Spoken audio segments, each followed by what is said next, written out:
a construir lo que hoy hacemos, cuáles fueron los pasos que dimos y cómo las circunstancias nos fueron llevando, porque tampoco es que uno va planificando la vida. No, por supuesto. Así que sí, creo que a los chicos de construcciones les puede servir tanto como cualquiera en realidad. Interrumpo una vez más. Para los chicos que ahora se fueron conectando, sepan que estamos grabando, ¿sí? Y les pedimos por favor que cierren los micrófonos hasta que quieran participar. Bien. Gracias, profe. Bueno, muy bien. Ya está pasado el aviso, así que puede que tengamos la participación de algunos más, Ariel. Sí, están entrando, yo los voy autorizando. Porque Bien. como estoy como administrador, después vamos a ver cómo agrego más gente de administrador, a ver si los pueden ir agregando también. Pero más que nada también tengo que ir admitiéndolo porque no tienen la cuenta corporativa los chicos. Ariel, Educativa, che. Educativa. Educativa. Yo te agradezco la charla, pero me voy a tener que retirar -5 a otra reunión que es impostergable para mí. Así que bueno, a mitad no hay problema. de la charla va a ser difícil darte el saludo. Y saludo acá a los profesores y a todos los chicos que veo que están entrando también. A Marcelo no le había dicho hola todavía, a Claudio tampoco. ¿Cómo anda, Silvio? Acá estamos. ¿Qué tal, Ariel? Un gusto. Un gusto igualmente.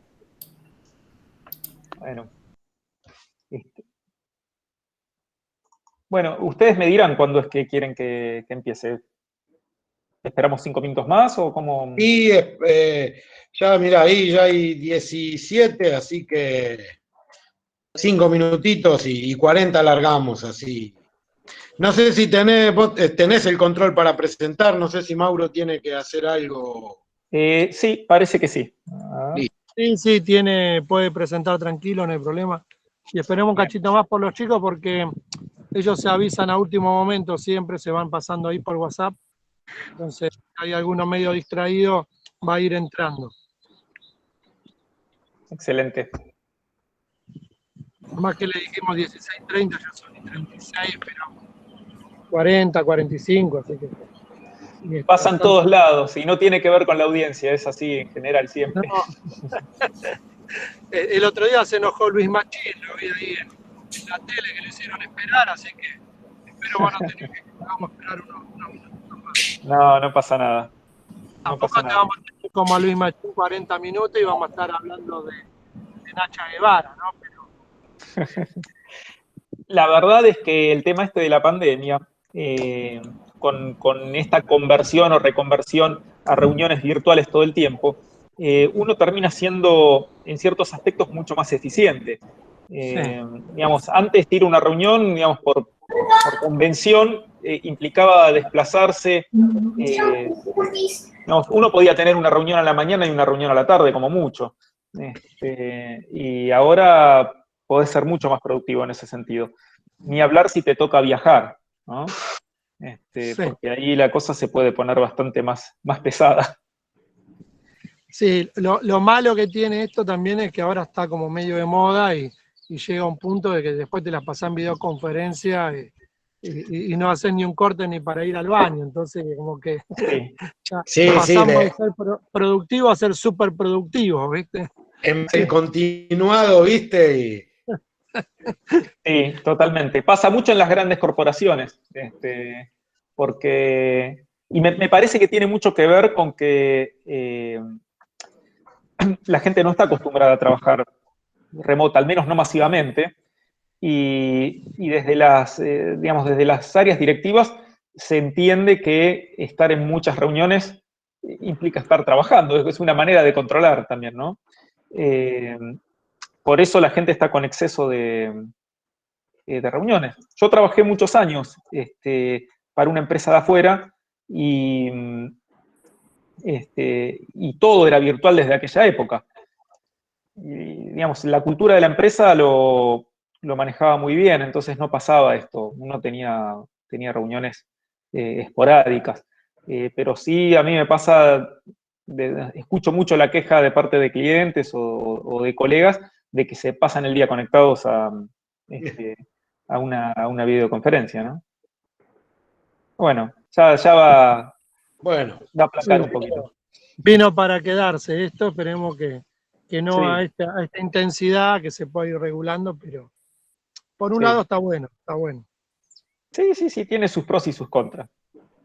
Exacto. Así Es como que todo, bueno, hay que darle la vuelta nomás. totalmente. ¿Ingeniero de qué facultad? Yo soy de la Universidad de Matanza. Ah, bien. somos dos. ¿En serio? Sí. Mirá. Tercer promoción. ¿Tercer promoción de electrónica?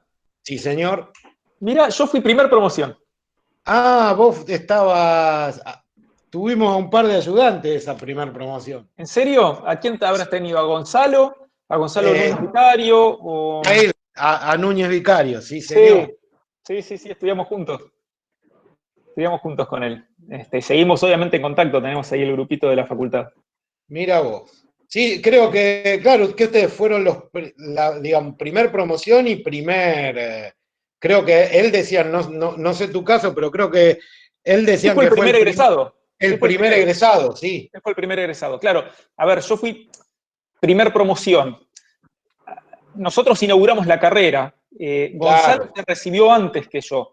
Él se recibió casi un año antes. Creo que él se recibió en marzo del 98 y yo en diciembre del 98. Pero él fue el egresado número 1 junto con otro chico más. Después, a mitad de año, se recibió otro chico más y el cuarto fui yo. Y bueno, nada, qué sé yo. Fue lindo porque nosotros inauguramos la facultad. Sí, Inauguramos la sí, carrera, sí. no la facultad, pero inauguramos la carrera. Claro, sí, sí, y ahora, bueno, ahí sigue. Yo doy clase ahí en Matanza todavía, así Mirá qué que bueno, qué sí, bueno. sí. Tengo otro compañero, dos compañeros que dan clases ahí. Néstor Mariño, Sí, en Néstor robótica. terminó conmigo, sí. Néstor Ah, empezó mirá. con vos, sí, lo conozco. Yo no sé si, no me acuerdo si Néstor empezó. Sí, Néstor empezó conmigo. Lo que pasa es que éramos varias divisiones y después nos fuimos agrupando porque quedamos muy poquitos. Claro. Bueno, Néstor tenía un par de materias más adelantadas y algunas que cursó conmigo. Sí, sí, yo lo veo los viernes, lo veía los viernes en la presencialidad porque los dos íbamos los viernes a la noche, él en robótica y yo doy redes. Ah, mira, bien, bien. Y después tengo Hernán Bolocci, él está en informática. Él da en la carrera de informática. No fue compañero Sí, mío de la facultad, fue compañero de la secundaria. lo voy a buscar, porque yo doy en informática también. Ah, bien, bien. Así Doy que mira, doy redes, que es la materia más electrónica dentro de informática. qué bueno, ¿eh? Buenísimo. Así que mira qué chico es el mundo. Sí. Así que bueno. Bueno, listo, ya larga nomás, son 22 chicos, ahí estamos en unos 16, Bueno, 17, el promedio. perfecto. A ver. No vamos a seguir indagando en esas cosas que son medio parientes todavía, ¿no? Ahí está. Bueno. Todo tuyo. Todo mío. Bueno, listo. Hola chicos. Mi nombre es Ariel Fávole. Soy ingeniero en electrónica y me han invitado en esta oportunidad para que les cuente un poquito sobre mi empresa, sobre lo que yo hago y cómo he llegado hasta este lugar. La verdad que el panorama que podía presentar era bastante amplio. Podía ir hacia cuestiones técnicas, a cuestiones personales. Elegí orientar la presentación hacia el área de la experiencia, de cuáles fueron las experiencias, las vivencias que yo tuve desde el momento en que salí desde la secundaria y cómo fui armando mi carrera. Pero más allá de eso, si alguno tiene alguna pregunta que sea en otra orientación, que tenga que ver con lo técnico, que tenga que ver con lo que sea, siéntanse libres de hacer las consultas. ¿Bien? Esto básicamente es como una hoja de ruta lo que estoy presentando, pero la idea es que podamos tener una charla y un ida y vuelta. ¿Bien? Bueno, voy a hablar un poquitito sobre mí, de dónde vengo. ¿Bien? Vengo de una familia clase media, mi papá era empleado, empleado bancario, mi mamá ama de casa, y yo soy el mayor de 4 hermanos. Estudié en Ramos Mejía, en el Colegio Juan 23, y ahí me recibí como técnico en electrónica. Después seguí la carrera de Ingeniería en Electrónica, me recibí en la Universidad de La Matanza, y bueno, me gustan los idiomas, estudié inglés, empecé a estudiar inglés como a los 9 años, me gusta mucho, lo hablo bien, y ya de más grande estudié portugués. En el medio también estudié algunos otros idiomas, pero nunca llegué a nada y me los olvidé todos. Alemán, italiano, francés, chino, nada, no puedo hablar nada de todo eso, pero aunque sea lo intenté. Soy muy malo jugando al fútbol, siempre lo fui, ahora mejoré un poco, y por eso me dediqué a jugar al hockey. Y esto digamos que lo menciono y ahí puse una foto, tiene que ver un poco con mi forma de ser y las cosas en las cuales yo creo. Como les decía, siempre fui tan malo al fútbol que, claro, obviamente en los partidos no podía hacer nada, era un desastre. Entonces elegí un deporte que había poca gente que lo jugaba, entonces podía alardear un poquito. Y bueno, ahí la moraleja es esa. Uno tiene que buscar en dónde es bueno. Quizás no sea bueno en lo que todo el mundo es bueno o en lo que es popular, pero seguramente vas a encontrar algo donde puedas destacarte, o aunque sea no destacarte, pasarla bien. En mi caso es pasarla bien, nunca me destaqué, pero sí me divertí. Bueno, en lo que tiene que ver con lo laboral, trabajé en relativamente pocos lugares, si bien antes de tener los empleos formales, pasé por varias otras cosas. Yo empecé a trabajar de chico, ya a los 15 años trabajé en una galería, cuidaba una galería los fines de semana, lo cual era bastante aburrido, pero nada, escuchaba la radio, hacía cosas, aprovechaba que tenía tiempo ahí y le ofrecía a los comercios de la galería de limpiarle los vidrios o limpiarle los marcos, entonces me ganaba algún manguito extra. Eso también es algo importante a tener en cuenta, el poder encontrar una oportunidad dentro de lo que uno hace habitualmente, de cómo sacarle un poquito más de rédito. También di clases de inglés cuando era chico, trabajé durante veranos en un negocio de electrónica, bueno, cositas así que no me daban mucha plata, pero me hacían tener mis ahorros. Después sí tuve empleos formales, otros no tan formales, en un momento armé computadoras, y después sí empecé a trabajar en Movicom, que era la empresa de telefonía de aquel momento, quizás ustedes no la conozcan, ahora es Movistar, en su momento era Movicom. Después pasé por Velocom, que es una empresa de internet inalámbrica, sigue existiendo, aunque no con el potencial que tenía en aquella época. Después pasé a trabajar para una empresa en el exterior, una empresa americana, se llamaba MRV Communications, ya no existe más, y en paralelo con esa empresa es que armé mi propia empresa que se llama Elova.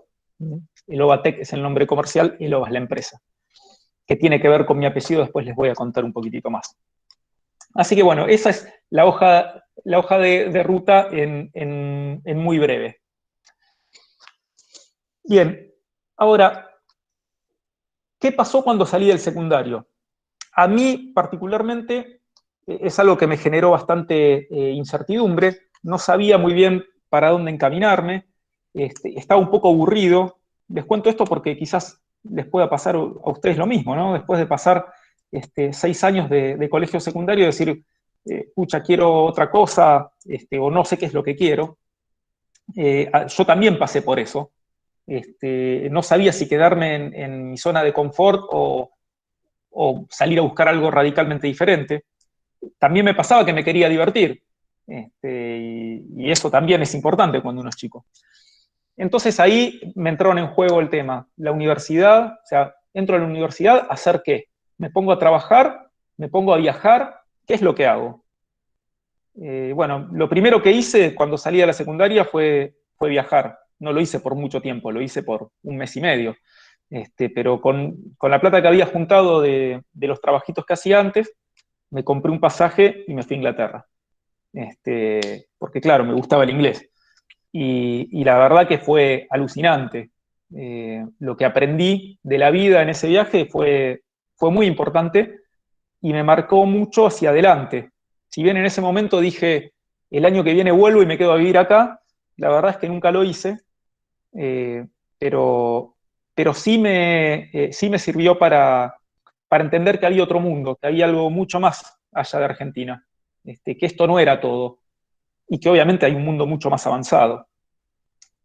Así que nada, fue algo muy bueno y algo que les recomiendo. Obviamente este año es muy raro como para hacer algo así, pero bueno, eso es esa fue mi experiencia. Cuando volví, empecé la universidad y decidí hacer ingeniería en electrónica. Y lo hice no con un convencimiento muy profundo de lo que estaba haciendo, porque la verdad es que estaba un poco cansado de la electrónica, pero no conocía muchas otras cosas, ni tampoco había muchas cosas que me incentiven. Sí me gustaba el traductorado de inglés, pero menos mal que no lo hice, porque hoy me reemplazaría una aplicación casi. Entonces, eso también es muy importante tener en cuenta cuando elijan una carrera. ¿Cuáles son las carreras que a futuro pueden tener proyección y cuáles son las que pueden desaparecer? Y el mundo de hoy es incluso más vertiginoso que el que existía cuando yo terminé la secundaria. Hoy las carreras pueden desaparecer muy rápido o pueden mutar muy rápido. Con lo cual, sí es muy importante que ustedes analicen eso, piensen, o aunque sea decidan, si les gustan dos cosas, o si de todo lo que no les gusta, las que menos malas son, hay más de una opción, bueno, piensen en cuál pueda tener más proyección, porque eso es algo muy importante. Así que así se dieron las cosas. Volví de mi viaje a Inglaterra y el día que volví tuve que ir a la facultad porque ya no tenía más faltas. Así que tuve que empezar en ese momento. Bueno, ahí, bueno, consejos. No dejen de ir a la universidad. La universidad es súper importante. Uno a veces cuando sale del colegio piensa que uno se puede hacer la vida sin tener una educación formal más allá del secundario, y la verdad es que sí, obviamente se puede, y hay gente que tiene mucha suerte y que le va muy bien sin hacer una carrera universitaria, pero la realidad es que la cantidad de herramientas que te da la facultad van, primero que nadie te las puede quitar, y a la larga van a hacer la diferencia. Yo me junté con mis compañeros de la secundaria después de 20 y pico de años. No nos habíamos visto nunca, o al menos no todos. Y la verdad es que fue una reunión muy grata. Los encontré en general a todos bien, ¿sí? Yo pensé que habría varios muertos, pero no, muertos por cosas de la vida. Pero no, estaban todos bien. Lo que sí noté es una diferencia muy importante entre los compañeros que habían ido a la facultad, que habían hecho una carrera, y los que no. Muy importante, no solo en lo económico, sino también en lo que tiene que ver con lo emotivo, con las frustraciones o con las satisfacciones de la vida. ¿Bien? Tener una carrera universitaria te abre muchas puertas, muchas puertas. Y lo importante es que hay un tiempo para hacerlo. No puedes decidir ir a la facultad a los 30 o a los 40. Sí, obviamente lo puedes hacer, pero te va a costar muchísimo más. El momento para estudiar es ahora. ¿Sí? Y eso te va a marcar en la vida. Te va a cambiar mucho lo que puedas lograr en la vida. ¿Sí? A veces puede ser difícil. A mí lo que me funcionó fue fraccionar los objetivos. Yo veía la carrera era de 5 o 6 años y era inalcanzable la carrera como tal. Entonces, ahí lo que hay que hacer es decir, bueno, mira, mi objetivo es hacer estas materias, mi objetivo ahora es esto. Cuando terminás con ese objetivo, ponete otro. Y es la única manera en la cual podés llevar adelante una carrera que parece muy larga. Después, con el tiempo, 5 o 6 años parece nada. Yo ya hace 20 y pico de años que terminé la carrera. O 22 años van a ser, que me recibí. En proporción no es nada, en ese momento me parecía un abismo. ¿Bien? Bueno, la foto que ven acá es una foto de mi abuelo. Obviamente tiene una peluca puesta. Pero ¿por qué la elegí para ponerla en este slide? Porque él fue la persona que cuando yo estaba flaqueando, que no sabía si estudiar o no, un día yo estaba durmiendo hasta tarde después de una noche de fiesta y me vino a despertar a la cama y me recontracagó a pedos. Y la verdad que era un tipo muy bueno y nunca en la vida me había retado así. Y bueno, nada, evidentemente fue lo que yo necesitaba y me ayudó a tomar decisiones. Bien. Bueno, el trabajo, el estudio, las relaciones. Yo empecé a trabajar apenas empecé la facultad. Empecé con un trabajo bastante chato en ese sentido, pero que me daba un poquitito de proyección, que fue armar computadoras. No iba a llegar a nada armando siempre computadoras, era un trabajo que era siempre lo mismo. Pero aunque sea, me dio una experiencia en el currículum. Entonces, empecé la facultad y a la semana siguiente conseguí ese trabajo, que me pagaban la nada mismo. Y armaba computadoras y trataba de aprender. Yo salí del secundario técnico sin saber usar una computadora. Literalmente, no sabía cómo usarla. ¿Está bien? No podía manejar el sistema operativo de la computadora. Ahora les puede pasar una locura. Pero en ese momento sucedía. Yo salí de una escuela técnica. Era el año 92. Entonces, bueno, empecé a armar computadoras y empecé a aprender a penitas cómo era eso. Ese trabajo, como les decía, no me iba a llevar a nada. Entonces, en paralelo, seguí buscando. ¿Cómo se buscaba trabajo en ese momento? Se buscaba por el diario. Yo busqué por el diario y esperaba tener suerte. Llevaba los currículums a donde había que llevarlos. Bueno, tuve varias entrevistas. No es fácil buscar trabajo. Y finalmente de una consultora me llamaron. Y de esa consultora me entrevistaron varias veces y finalmente me tomaron para trabajar en esta empresa que les decía recién, Movicom, que no era, o sea, hoy por hoy es Movistar, pero en ese momento era una empresa que recién empezaba. ¿Está bien? Hoy Movistar debe tener alrededor de, no sé, 10.000 empleados, entre 5.000 y 10.000 empleados. En ese momento éramos 200 empleados. Y yo era uno de los más chicos, si no el más chico, tenía 19 años cuando entré ahí. Nada, lo mío fue un poco de suerte. La verdad que tuve suerte, porque yo no tenía ningún contacto, no tenía ninguna conexión, no conocía a nadie, simplemente respondí un aviso del diario y tuve suerte. Después te das cuenta que por ahí no es todo suerte, que hay cosas en el medio, porque a mí me terminaron llamando porque bueno, yo había estudiado inglés, había tenido experiencia laboral, esa experiencia que me había dado esos 4 meses que armé computadoras, más lo que pude mentir un poquito en el currículum respecto de las cosas que había hecho antes. Sí, había trabajado en una casa de electrónica, sí había dado clases de inglés. Bueno, uno tiene que saber cómo pintarle matices a un currículum para que se vea un poquito mejor. ¿Sí? Ariel, Sí. es lo que le decimos a los chicos de venderse. Totalmente. Saber venderse. Exacto. Hay que saber venderse. El currículum es una manera de saber venderse. Hoy hay otras herramientas que en ese momento no existían.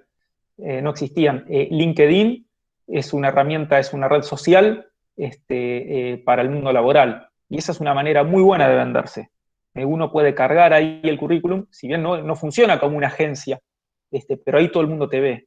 Y ahí podés participar. Entonces, en vez de mandar un tweet o en vez de mandar algo en Facebook o en Instagram, ponelo en LinkedIn. Obviamente tienen que ser cosas relacionadas con el trabajo. No vas a poner una foto que te estás tomando un helado. pero sí es importante empezar a participar a temprana edad en esas redes, porque ahí es donde te ven y ahí es donde los headhunters, que son los reclutadores, están mirando la gente que puede tener potencial. ¿Bien? Entonces, LinkedIn es un punto muy importante, Zona Jobs o Boomerang. Boomerang es un poco de más bajo perfil, Zona Jobs es un poco mejor. Nosotros cuando buscamos empleados en la fábrica, buscamos en Zona Jobs principalmente. Así que esas son herramientas para que ustedes puedan empezar a mostrarse y armar un perfil. ¿Sí? Inclusive me gustaría sumarle también, ¿no? Esto que vos arrancaste contando, que no eras muy bueno jugando al fútbol y te dedicaste al hockey. Nada, ¿no? El pasatiempo a veces suma también porque marca el perfil de la persona. Esto de rebuscarte el aire haciendo muchos trabajos también marca una responsabilidad, unas ganas de progresar, que siempre le decimos a los chicos, ¿no? Que es importante también, cuidan al primo, al sobrino, a los hermanos, es una tarea de responsabilidad también. O si cuidan, trabajan de niñero, niñera, o ayudan al tío de albañil los fines de semana, es un compromiso y es una gana de progresar que a veces en el currículum por ahí les da vergüenza ponerla, y no está de más, y no solo que no está de más, sino que por ahí charlarlo en la entrevista, cuando tengan entrevista, muchas veces puede marcar una diferencia, ¿no? Totalmente, totalmente. Además te ayuda a poder manejar las relaciones. A mí me daba miedo hablar con un adulto en esa época, realmente me daba miedo. Y me tuve que empezar a manejar. Empezás a viajar, a encontrarte en otros entornos, y te da experiencia para aprender a moverte, ¿no? Obviamente todo es gradual, todo es de a poco. No es que tienen que salir de golpe al mundo. Pero sí es importante que lo empiecen a hacer, y un trabajo, por más chiquito que sea, por más simple que sea, te va metiendo en el mundo, en el mercado laboral, ¿sí? Porque todo el mundo te pide experiencia. Digamos, nadie quiere tomar a alguien que no sepa nada. Entonces tenés que ir dando pequeños pasos para poder después dar pasos un poco mayores. ¿Bien? Y más allá de estas primeras experiencias laborales, sí me parece importante el tema de perseguir un empleo de calidad, un trabajo bueno. No se conformen con cualquier cosa. Sí, confórmense al principio porque es lo que tienen, ¿está bien? Nadie les va a dar el mejor empleo de su vida de entrada. Tienen que agarrar lo que puedan conseguir. Pero una vez que tengan ese primer empleo, empiecen a pensar cuál va a ser el próximo empleo. Empiecen a pensar qué es lo que les gustaría hacer, no lo que pueden conseguir. Y vayan atrás de ese objetivo. ¿Sí? Yo tenía un compañero de la secundaria que era el mejor alumno de la secundaria. Y yo siempre me imaginé que ese flaco iba a hacer lo que quisiera. Y ahora cuando nos volvimos a encontrar, me enteré que entró a trabajar en un negocio de electrónica, se recibió de ingeniero, empezó a trabajar en un negocio de electrónica y se mantuvo trabajando en ese negocio de electrónica toda su vida. Y la verdad es que está frustrado, no logró hacer grandes cosas hasta ahora en su vida. Para mí fue bastante chocante ese punto. Y la verdad es que él se quedó ahí por comodidad, porque era el trabajo que había conseguido y bueno, porque estaba tranquilo. Pero después con los años le terminó pesando. Entonces, sean ambiciosos. Hay que ser ambiciosos. Busquen, una vez que tengan algo, vayan por algo más. ¿Sí? Eso es muy importante. Otro punto que a mí me pasó es que en un momento me dio la sensación de que yo todo lo que había estudiado no me servía de nada. Y eso me frustraba mucho. Me frustró mucho. Digo, todo lo que estudié en la secundaria no me sirvió de nada. No aplico nada de esto en el trabajo. Me sentía un poco engañado. Y la verdad es que después al tiempo me empecé a dar cuenta que no es así. Y que en el colegio lo que te enseñan te enseñan a aprender, principalmente. Les digo la verdad, yo me acuerdo poco a esta altura de lo que aprendí en la secundaria. Me acuerdo poco de lo que aprendí en la universidad. Ya me olvidé todo. Estoy seguro que ustedes me pueden dar vuelta como una media en un montón de cosas, porque las tienen frescas y mi memoria es muy mala. Pero lo importante es que yo aprendí a aprender. Y hoy lo que necesito lo puedo entender y lo puedo aprender fácil. ¿Bien? Entonces, eso ténganlo en mente. No crean que es al pedo todo lo que aprendieron. ¿Bien? No importa la carrera que decidan hacer, todo lo que tienen atrás en algún momento les va a servir. Y siempre es muy importante rodearse de gente capacitada, gente que sepa más que vos. Cuando busquen un trabajo donde haya gente que sepa. ¿Sí? No se conformen con cualquier cosa.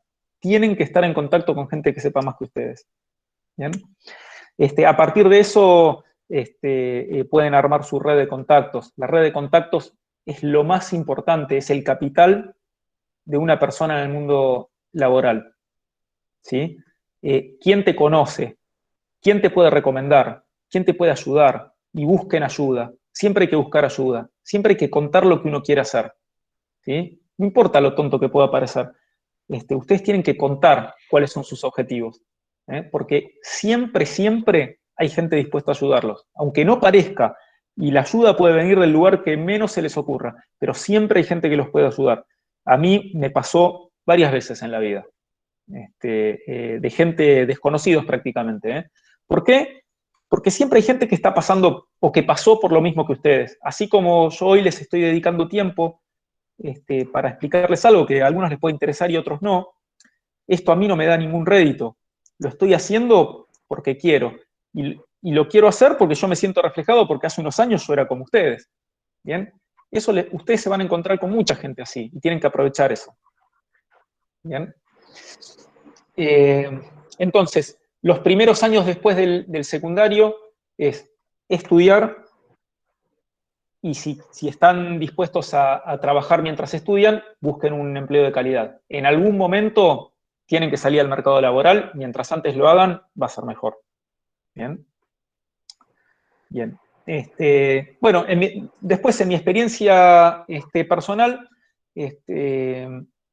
terminar la facultad también es un punto de quiebre, y a partir de ahí uno se tiene que poner a pensar qué es lo que va a hacer de su vida, de ahí para adelante. Bueno, les cuento un poquitito de mi trabajo en ese momento, que fue como yo me inicié, y es lo que me trajo a lo que hago hoy yo.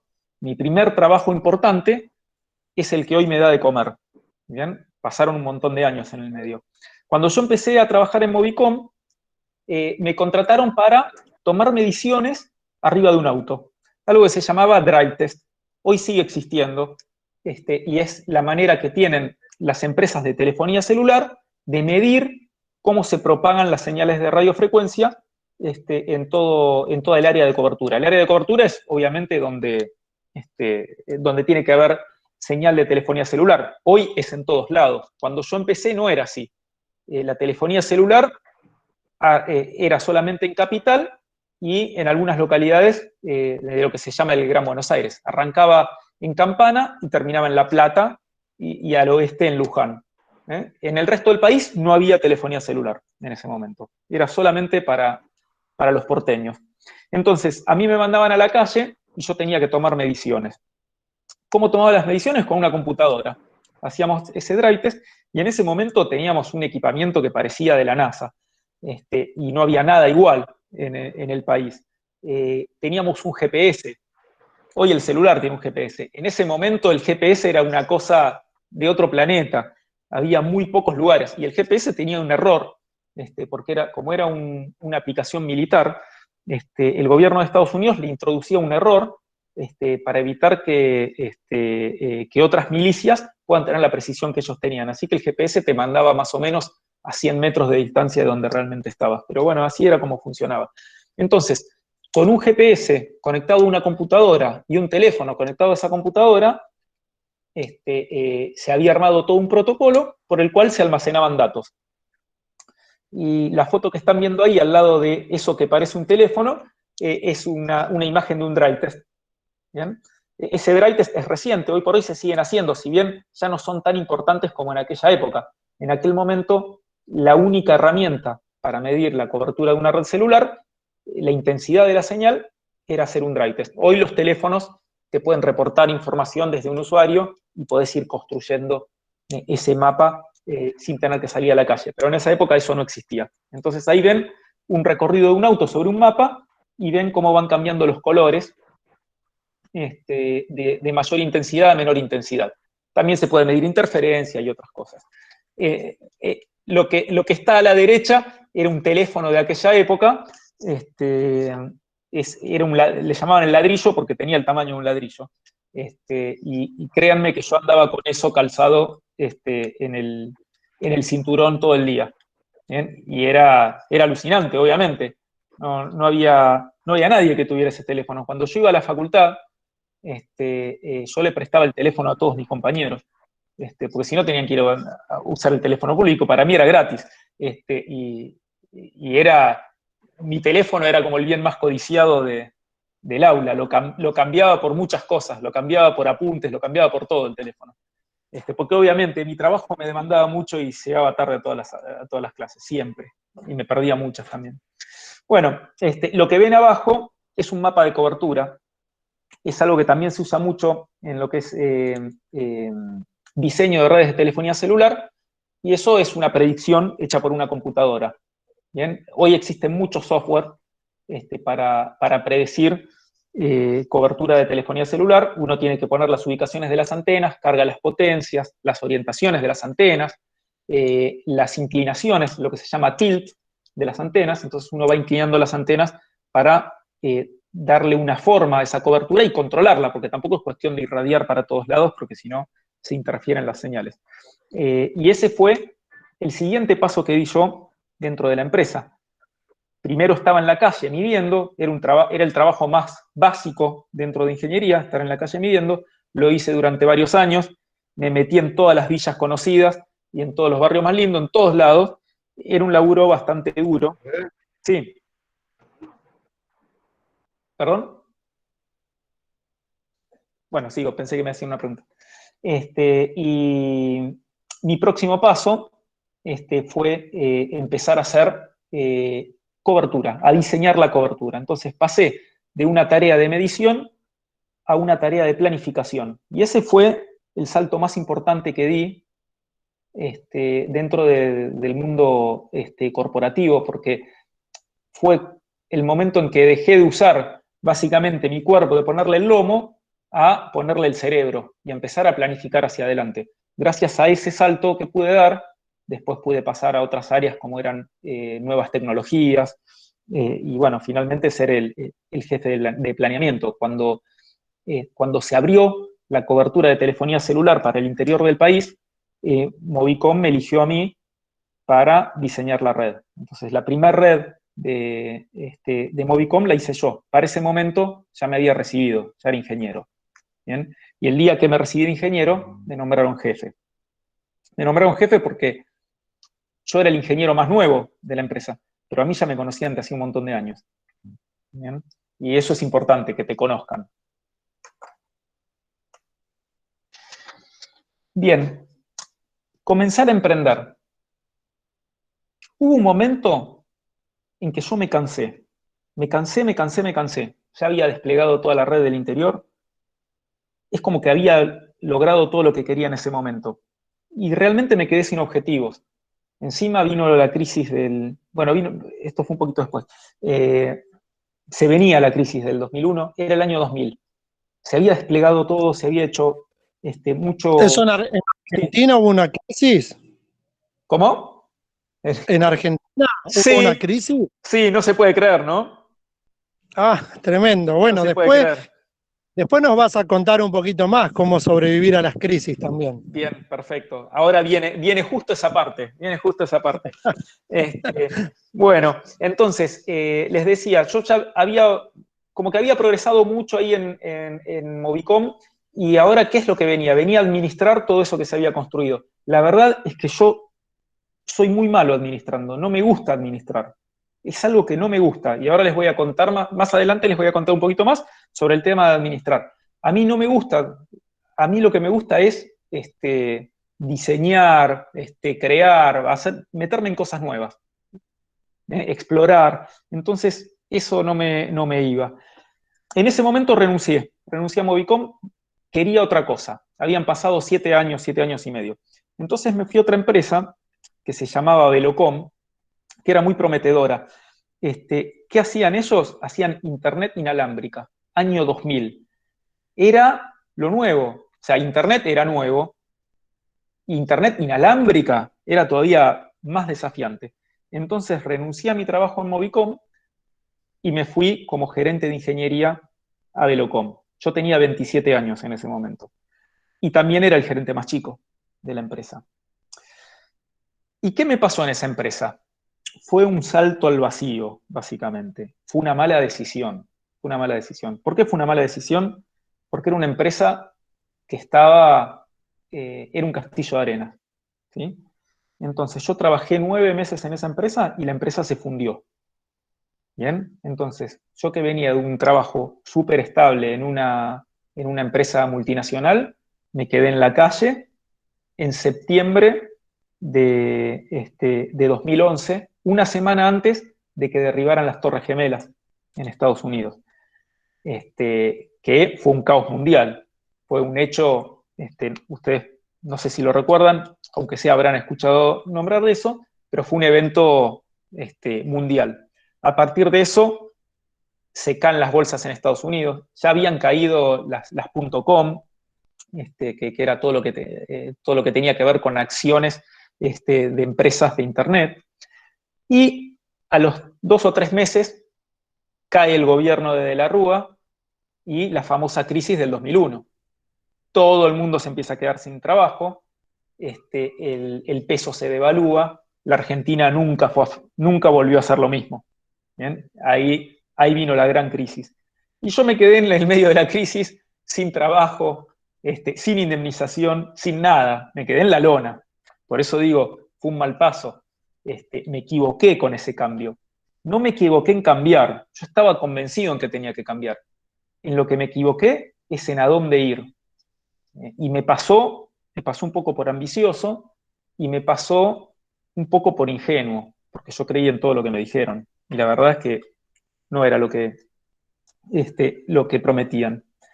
Entonces, en ese momento me pasó esto de crisis es oportunidad. Bueno, me pasó exactamente eso.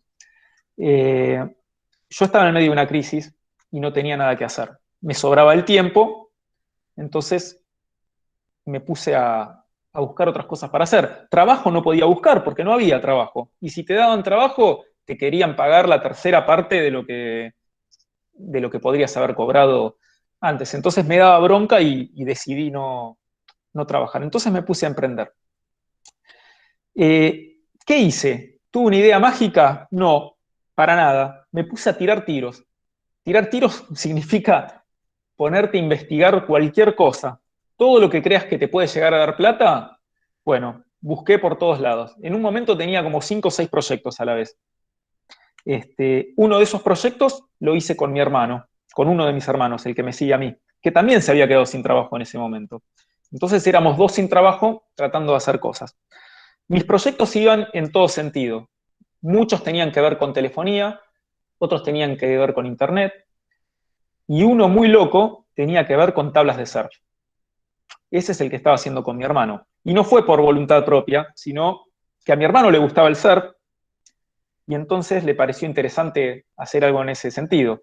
Como yo era ingeniero y sabía cómo armar cosas, era una dupla buena. Mi hermano estaba estudiando marketing, no tenía nada que ver, no sabía construir nada, pero tenía la idea. Y tenía un contacto, el padre de la novia había conseguido un contacto para vender carbón a las Islas Canarias. ¿Qué tiene que ver el carbón en las Islas Canarias con las tablas de surf? Nada, no tiene nada que ver. Pero en nuestra mente ingenua dijimos, en las Islas Canarias seguro que se hace surf.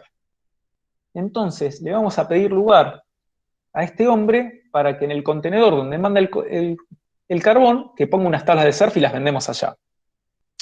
Era una locura, era un delirio. La verdad es que no funcionaba así la cosa. Pero eso fue lo que nos motivó a fabricar una tabla de surf. Entonces empezamos a ver cómo hacer una tabla de surf. Y no existía YouTube, no existía nada, Internet. Había 20 páginas en Internet en esa época, no había grandes cosas. Y entonces tuvimos que empezar a explorar. Y empezamos a explorar cómo hacer una tabla de surf.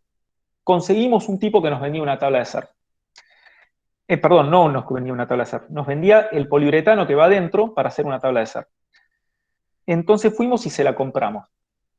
Era una cosa artesanal terrible, ¿no? O sea, no era una empresa, no era nada. Era un tipo que hacía en un molde de cemento, volcaba unos poliuretanos, son unos químicos tipo plásticos, y los volcaba en esa matriz de cemento. Y con eso nos vendió algo parecido a lo que se ve a la derecha en la foto, que es el núcleo de una tabla de surf que se llama foam. Foam en inglés es espuma, pero genéricamente se le dice foam al núcleo de las tablas de surf. Entonces, con eso fuimos muy emocionados a mi departamento, arruinamos el balcón del departamento con resinas y todo, y hicimos nuestra primera tabla de surf. La tabla estaba hermosa. El fin de semana nos queríamos ir a Mar del Plata a probarla.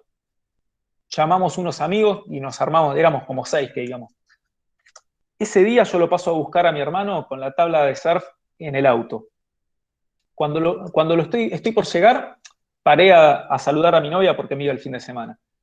En eso me llama mi hermano por teléfono, me dice, y Ari, ¿cómo está la tabla? Porque yo le había dado la última laca. Le digo, mira, estoy llegando al auto, ahora la voy a ver. Cuando llego al auto, la saco de la funda y la tabla parecía una momia. Se había chupado toda como una pasa de uva. No servía para nada. Imagínense mi cara en ese momento. Yo me quería morir y le digo por teléfono a mi hermano lo que había pasado. Claramente no me creía, se creía que lo estaba cargando. Bueno, nada, la tabla no sirvió. Igualmente nos fuimos a la costa y la probamos en el mar, se hundía, no pasaba nada. Pero ¿qué pasó ahí? ¿Sabes qué? Nos dimos cuenta que esa tabla estaba mal formulada. Estaba mal hecha, o sea, el poliuretano que estaba dentro se chupó porque la relación de los químicos estaba mal armada. No es que supiéramos de química, no teníamos ni idea, pero era evidente que había pasado eso. No es, era una porquería lo que nos habían vendido.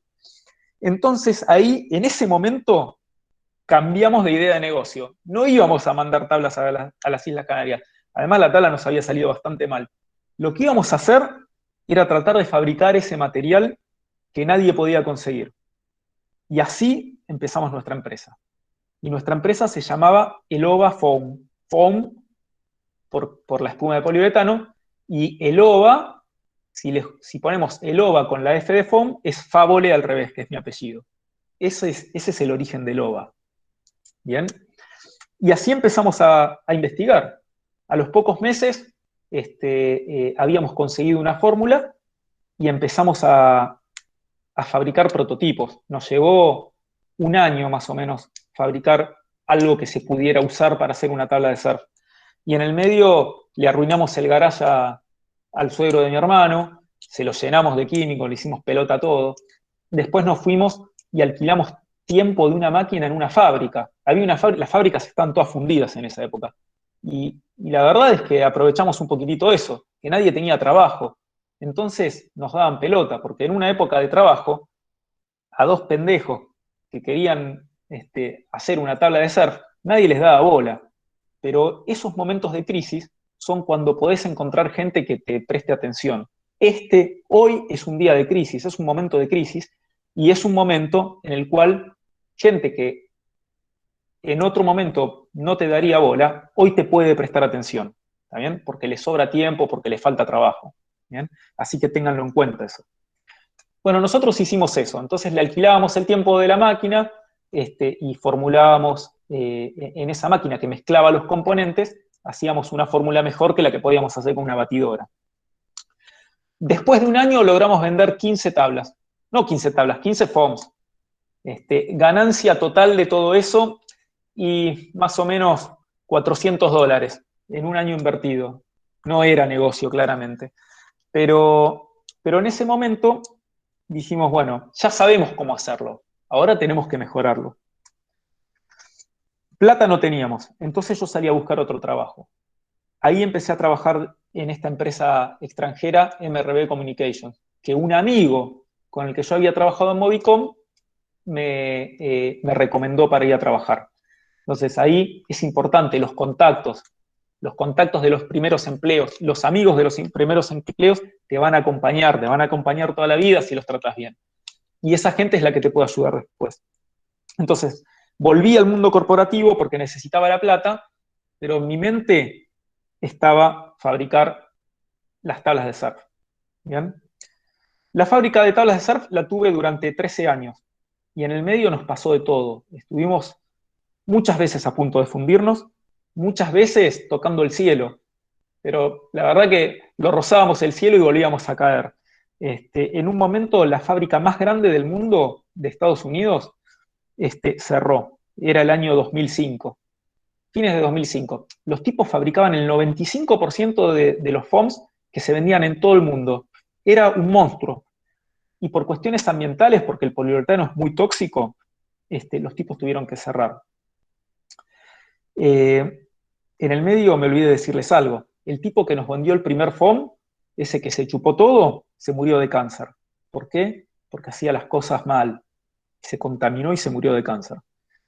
Es muy peligroso el poliuretano. Hay que tratarlo con mucho cuidado. Bueno, cuando cierra esta empresa, nos empezó a llamar todo el mundo. Y de repente dijimos, ya está, nos salvamos. Hasta nos contactaron empresarios grandes.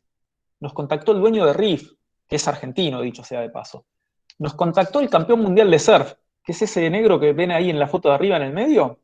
Ese era el campeón mundial de surf, que de hecho se asoció con nosotros en su momento. Lo trajimos a Argentina, lo llevamos de gira a Punta del Este, lo paseamos por todos lados el negro. Era un capo, pero era un loco de la guerra. Entonces, en ese momento creíamos que nos comíamos el mundo. Nos llovieron, nos pusieron plata. Nos compraron contenedores enteras de espuma con pago anticipado. Bueno, hicimos lo que pudimos. Tomamos 30 empleados, éramos 4 en la fábrica. Éramos 4, alquilamos un galpón, tomamos 30 empleados. Nos llenamos de gente, nos llenamos de cosas, invertimos todo nuestro dinero. A los 3, 4 meses, los ex empleados de la empresa esta en Estados Unidos reabrieron la empresa con otro nombre y siendo un poco más precavidos con las cuestiones ambientales. De repente, todo eso que habíamos pensado se cayó a pique. Y es más, nos quedamos con deuda, nos hicimos pelota, casi nos fundimos. Y así estuvimos un montón de años, casi fundidos. Y luchamos más o menos 5 o 6 años, donde la verdad es que no lográbamos mucho. Sí habíamos mejorado un poquitito en lo que era el mercado local. Y nos había dado un poco de chapa trabajar con gente de afuera. Pero la verdad que afuera era un desastre. Tratábamos de exportamos un poquito a Uruguay, un poco a Chile, exportamos a Colombia, a Venezuela, a España, pero siempre muy poquito. No ganábamos plata. La verdad, yo nunca cobré un sueldo, no ganaba plata. Lo único que hacía era sacar plata de mi sueldo en MRB y lo ponía en la fábrica. Bien, hablando de eso, mantener una fuente de ingresos. Si a ustedes les interesa emprender, es importante que mantengan una fuente de ingresos, porque emprender es muy duro, es muy duro. Es muy divertido también, ¿eh?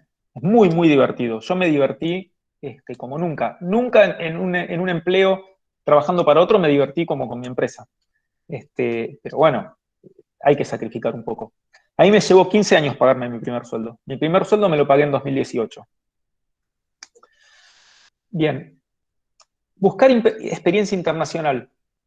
Eso es muy importante. Si a ustedes les interesa el mundo, si les interesa aprender de otras culturas, si les interesa saber qué hay más allá de Argentina, en algún momento, no digo que lo hagan ahora, porque ahora es más difícil. No, siendo muy chicos es muy difícil. Salido de la secundaria, decir, bueno, yo quiero experiencia internacional. Pero ténganlo como una meta. En algún momento es importante eso. ¿Bien? A mí me permitió conocer otras culturas, otros países. La empresa con la que yo laburé era una empresa americana, pero los dueños y toda la parte de desarrollo estaba en Israel. Israel es una cultura muy diferente a la nuestra. Yo viajé a Israel y me partió la cabeza. Ojo, no viviría allá ni loco, porque es un mundo muy raro, violento, pero sí me permitió ver una cultura diferente. viajé a Estados Unidos, viajé a Egipto, viajé por toda Latinoamérica, por Europa. La verdad, hice un montón de cosas que no podría haber hecho si no hubiese trabajado para una empresa de afuera. ¿Bien? ¿Y ahí qué hacía? Ahí trabajaba con equipos para fibra óptica. La fibra óptica sirve para transmitir datos. Y lo que MRB fabricaba era equipos que hacían la transducción de un dato en forma eléctrica, como puede ser Ethernet, como puede ser un contacto seco, una señal analógica, a una señal en fibra óptica. Y no solamente eso, sino que, como ahora todo va por fibra óptica, la fibra óptica está quedando escasa. Entonces uno necesita ser eficiente con la fibra óptica. ¿Y qué era lo que más vendíamos nosotros? Unos multiplexores que sirven para algo que se llama DWDM, Dense Wavelength Multiplexing, ahora no me acuerdo más el acrónimo. Pero básicamente, ¿qué es? Combina múltiples señales y las manda por una misma fibra óptica. En la fibra óptica las señales se transmiten a través de la luz. Son ondas de luz. Básicamente son unos y ceros, son bits transmitidos por una luz que se enciende y se apaga. No es una tecnología muy diferente a lo que usaban los barcos para comunicarse con el puerto hace muchísimos años, encendiendo y apagando una luz, o un faro. ¿Bien? Es más o menos lo mismo, o es algo así como el telégrafo, pero con luz. Ahora, claro, obviamente en la fibra óptica se hace a una velocidad mucho más rápida. Y esta tecnología de DWDM, ¿qué es lo que permite? Permite que vos, en vez de transmitir una sola luz, podés transmitir varias luces de diferentes colores y que no se interfieran. Entonces, con elementos ópticos, con prismas, uno pone filtros. Entonces, una señal la transmitís en color rojo, una en verde, una en azul, una en amarillo. ¿Está bien? Esa cantidad de colores, esto es un ejemplo, ¿no? Se pueden poner muchos más colores. Y no son colores visibles, sino que son otras longitudes de onda más altas. Pero básicamente lo que haces es transmitís muchas señales, las mezclás en la fibra óptica y después, en el otro extremo, las demultiplexás, las separás y volvés a reconstruir todas las señales. Es una tecnología linda, se usa mucho y hoy está creciendo muchísimo la aplicación en fibra óptica. Hay mucho trabajo por hacerse en fibra óptica. La fibra óptica reemplaza los cables de cobre de la telefonía fija antigua. Así que es un mercado donde pueden tener, si les interesa la electrónica en particular, puede haber bastante trabajo para hacer.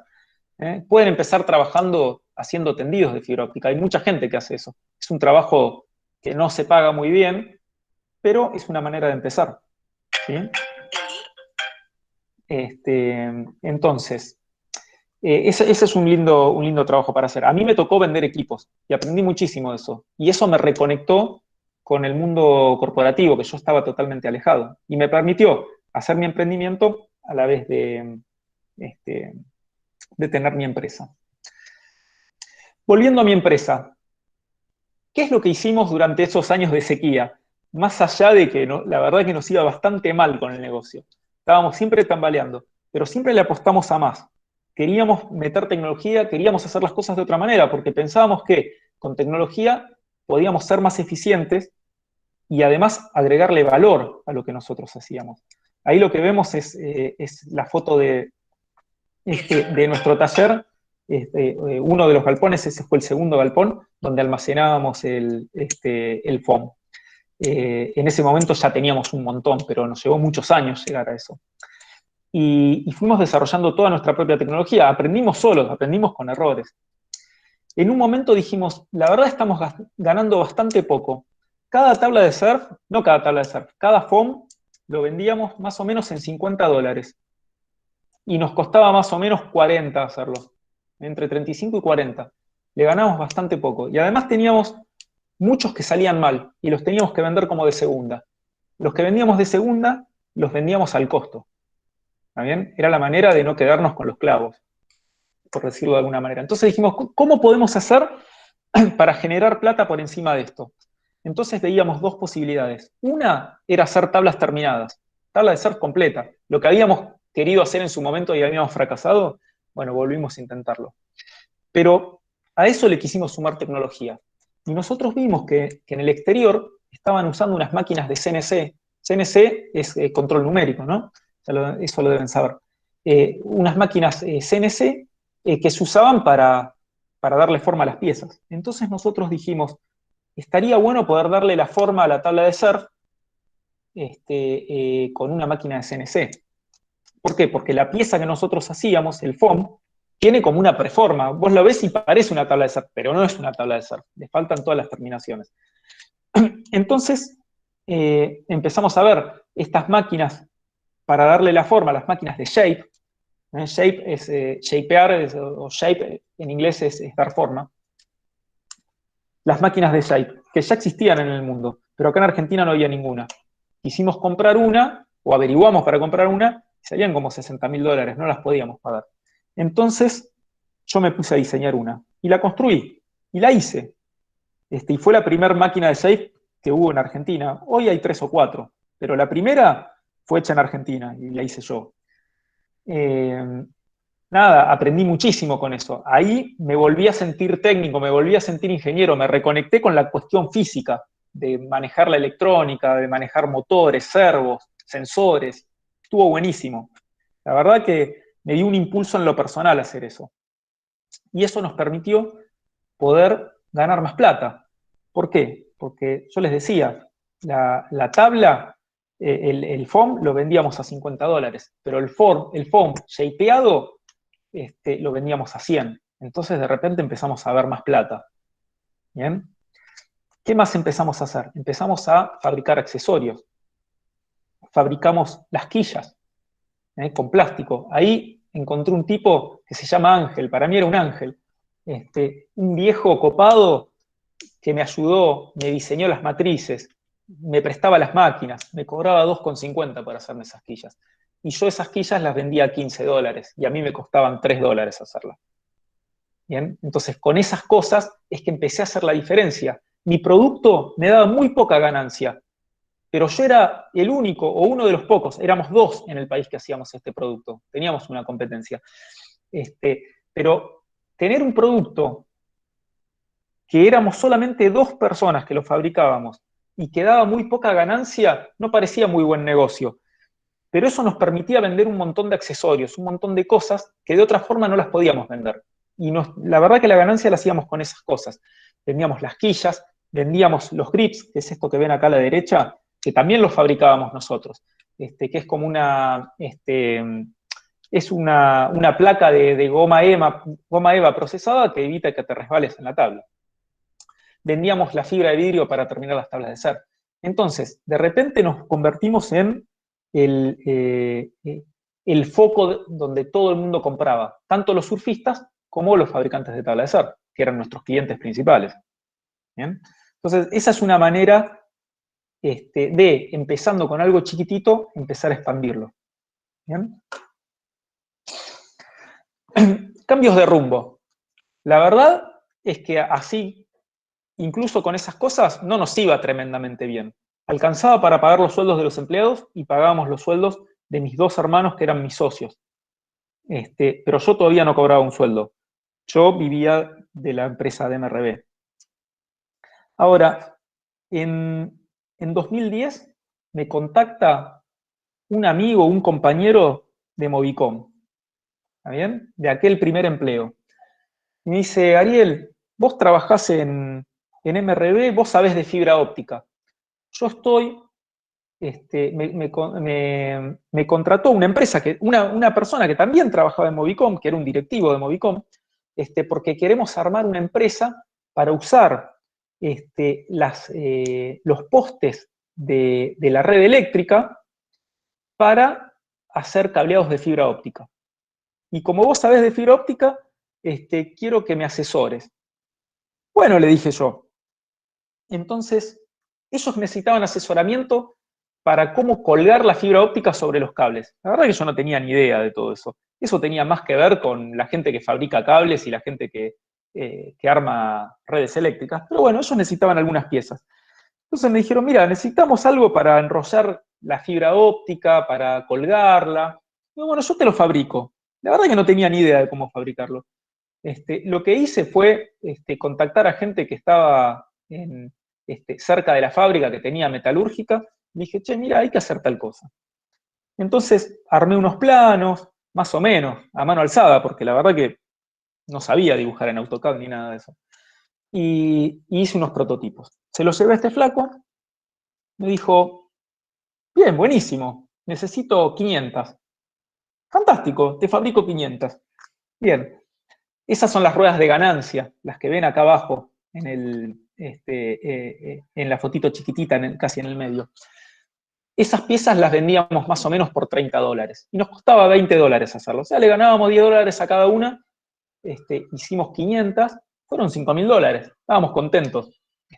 En esa época, con las tablas de surf y todo eso, facturábamos más o menos $50.000 por año. Así que esto fue un 10% de aumento en la facturación. Estábamos muy contentos realmente. Y a partir de ahí, esta gente empezó a necesitar otras cosas. Y ellos sabían que yo sabía mucho de telefonía celular y sabía mucho de fibra óptica. Entonces me empezaron a pedir que los ayude, que los asesore. En un momento surgió la idea, como nosotros veníamos del mundo de la telefonía celular, de poner antenas sobre los postes de energía. Dijimos, ¿qué pasaría si podemos poner antenas sobre los postes de energía? Sería buenísimo. ¿Por qué? Porque las empresas de telefonía, el mayor problema que tienen es que no saben dónde poner sus sitios. No pueden. Cada vez es más difícil. A nadie le gusta tener una torre autosoportada cerca de la casa. Hay mucha gente que piensa que da cáncer, lo cual es mentira. En los edificios, poner una antena en la azotea de un edificio es tremendamente complicado. Tenés que convencer a 50 personas y que todos se pongan de acuerdo para que lo puedan hacer. Entonces, vimos que ahí había una ventana, había una posibilidad de hacer algo. Entonces, con esa gente me dijeron, vos que sabés de herrajes, ¿no te animás a armar un soporte para una antena? Sí, les dije yo. Entonces, ahí creé el primer soporte de antena. ¿Está bien? Lo diseñé yo. Hice 6 prototipos diferentes. Ninguno me funcionaba, hasta que uno funcionó. ¿Bien? Cuando funcionó, se los quería vender. Y entonces fui y les dije, bueno, yo voy a patentar este producto. Me dijeron, no, pará. A nosotros nos interesa tener la patente porque esta es la manera de convencer a las empresas de telefonía para que nos compren a nosotros, decir que tenemos algo patentado. Entonces, ahí nos pusimos a negociar. Y yo les dije, bueno, miren, si quieren, yo armo la patente a nombre de ustedes. Les cedo la patente. Pero a cambio de eso, quiero que me garanticen una compra. Y así fue que me vine con hasta ese momento, mi venta más grande. Se comprometieron a comprarme 200 soportes de antena. Ese soporte de antena yo se los vendía a $550. Fíjense cómo empecé a agregar valor. De una rueda de ganancia que la vendía a $30, pasé a un soporte de antena que se lo vendía a 550. ¿Bien? Y atrás de eso me dijeron, pero los equipos tienen que ir colgados abajo.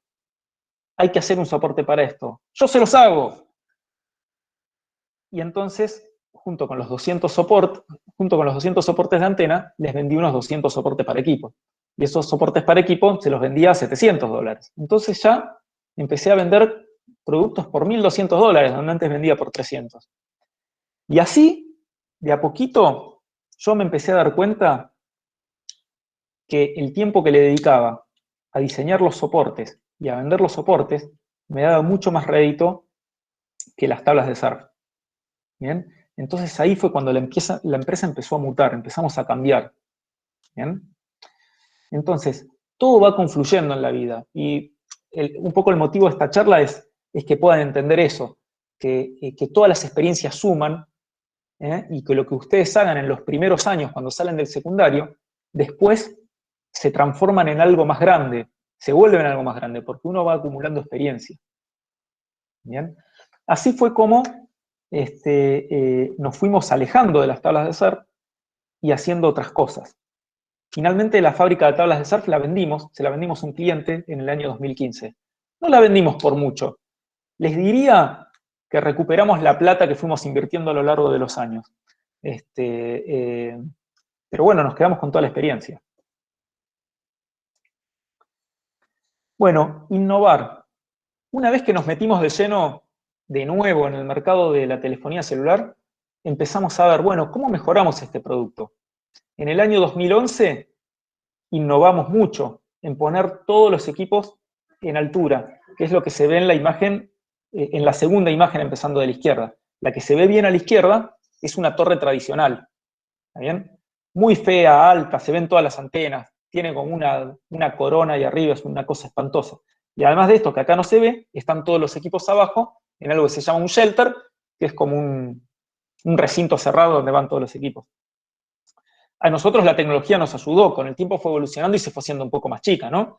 Pero pasamos de esa tremenda bestia a una cosa mucho más reducida. ¿Sí? Y después con los años fuimos buscándole la vuelta para hacerla cada vez más linda y más eficiente. Entonces, en el año 2016, más o menos, fue que salimos con una solución diferente, que nosotros la llamamos el EasyCap, donde pasamos a tener todos los equipos adentro de la estructura. Hicimos una estructura metálica que se ve bien acá en la derecha, que está toda perforada, tiene un montón de cuestiones y tenemos varias patentes sobre esto. Y todos los equipos, que son estos equipos, esto que se ve blanco en el medio, está adentro. Entonces vos cerrás las puertas y lo único que ves es un mástil. La antena también está camuflada. ¿Sabés lo que hicimos? Metimos la antena adentro de un cobertor de fibra de vidrio. ¿Cómo se nos ocurrió lo de la fibra de vidrio? Porque las tablas de surf se hacen con fibra de vidrio afuera. Entonces ahí empezamos a juntar cosas del tema de las tablas de surf. Empezás a mezclar todo lo que aprendiste y te salen combinaciones nuevas. Ahora, ustedes me dirán, ¿cómo es que pasaron de fabricar tablas de surf a hacer esto? Y bueno, la verdad es que las primeras soluciones, la que se ve medio a la izquierda, la que tiene los equipos afuera, no la fabricábamos nosotros, sino que la diseñábamos. Yo lo diseñaba a mano alzada, se lo llevaba a un tipo, le pedía que me lo pase a planos, y después se lo llevaba a una metalúrgica y les pedía que me lo fabriquen. La prueba y error era infernal. Destruía prototipos todo el tiempo, hacía las cosas mal, las tenía que rehacer. Entonces, en un momento, dije, yo me tengo que capacitar, yo tengo que saber cómo hacer esto. Y ahí me metí más en lo que es ingeniería mecánica y civil. No fui a estudiar ingeniería, sino que empecé a aprender sobre herramientas. Así fue que tomé un curso en la UBA donde me enseñaban SolidWorks. SolidWorks es algo que realmente les recomiendo. Si les interesa las construcciones, ya sea civil, mecánica, lo que sea, les recomiendo mucho que lo tengan en cuenta, porque es una herramienta que les permite dibujar, diseñar, probar materiales, ¿sí? Y construir ensamblajes a partir de materiales. ¿Vamos bien? ¿Martín? Sí. ¿Sí? ¿No me estoy extendiendo demasiado? No, eso depende de tu tiempo. Yo la verdad que estoy haciendo memoria así desde que contaste del ladrillo para acá, a estos últimos YCAP, digamos que bueno, en el nombre de ustedes, digamos, estoy haciendo una línea de tiempo también, ¿no? Sí, totalmente. Sí, incluso sumarle también, ¿no? Que vos lo marcaste y volver a remarcarlo, esto de aquel contacto, de aquel compañero del primer trabajo, cómo vuelve y termina salvando un poco también los papeles de la empresa que venía complicada, ¿no? Nosotros muchas veces decimos a los chicos esto de ir por la vida, ¿no? Dejando una buena impresión, ¿no? Sin conflictos, siendo un buen profesional, una buena persona, que eso después lo que les va a abrir las puertas, trabajar con responsabilidad, ¿no? Que seguramente fue eso lo que te fue abriendo las puertas a vos también. Y sí, totalmente. Igualmente en el camino no son todos aciertos, pero bueno, hay que tratar No, no, de por supuesto. ¿Cómo va la buena suerte y la mala suerte? Van y vienen. Y Totalmente. después hay un grupo de chicos acá que está conectado que hace muy poquito participaron de la Feria de Ciencia con un CNC. Ah, Y buenísimo. justo vos lo nombraste y, digamos, bueno, Sí. ahí ya tienen, ahí les escribí a ellos, digamos, si bien son medios difíciles de que hablen, pero bueno, por lo menos se están escuchando. No hay problema, fantástico. Bien, Sí, bien. incluso los que están ahora concursando en un proyecto innovador, ¿no? Que es Consultec, ponen en experiencia a los chicos con situaciones problemáticas que traen. Nada, también un innovador que tiene una empresa donde están desarrollando unas tintas que mantienen, que cambian con una temperatura y no son reversibles, como para proteger vacunas y mantener una línea de frío y ver si cambia o no. Y bueno, yo quería ver cómo se podía adaptar las máquinas, ¿no? Entonces, también consultando a los chicos de distintas escuelas para ver qué ideas llevan. Esto que vos decías, ese conocimiento que trajiste de la tabla de surf a la industria de las comunicaciones, ¿no? Cómo vas metiendo cosas que no sabías que tenías ahí en el equipaje y las sacás y por ahí te soluciona un problema, ¿no? Ujú, totalmente, Sí, totalmente. si me permitís, yo quería marcar también, yo no te conozco personalmente y estoy seguro que sos una persona inteligente, pero con todo lo que vos estás contando, es para los chicos muy bueno porque lo que estás resaltando, además de la inteligencia, es la voluntad, el compromiso, la pujanza, son todas características que uno las puede formar y las puede cultivar a lo largo de la trayectoria, que es en definitiva la clave de tu éxito, me parece a mí por lo que vos estás contando. Bueno, gracias. La verdad que me alegra que lo vean de esa manera. Ariel, Sí, la empresa esta es la de Denor, ¿no? Los primeros que pusieron los postes. sí, eh, sí, ah, correcto, correcto. Se llamaba Sixa. Bueno, se exacta, sigue eso, llamando, sí. pero sí. Después la empresa Sixa se vendió a American Tower, que es la empresa más grande a nivel mundial que administra torres de telefonía.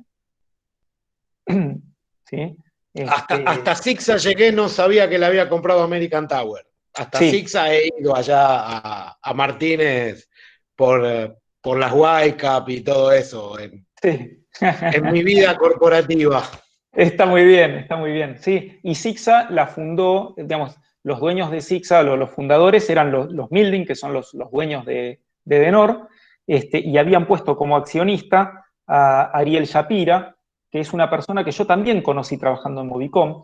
Yo, cuando lo conocí a él, yo era técnico y él era director ejecutivo, o sea, estaba en el cargo más alto abajo del presidente. Claro. Pero a mí, como, fíjate lo que son las cosas. Yo les contaba que aprendí a usar el software para diseñar, las redes, para hacer predicciones de cobertura. Cuando yo empecé a diseñar con eso, necesitaban capacitarnos porque era un software nuevo. Y ahí me mandaron a mí a Estados Unidos a tomar un curso.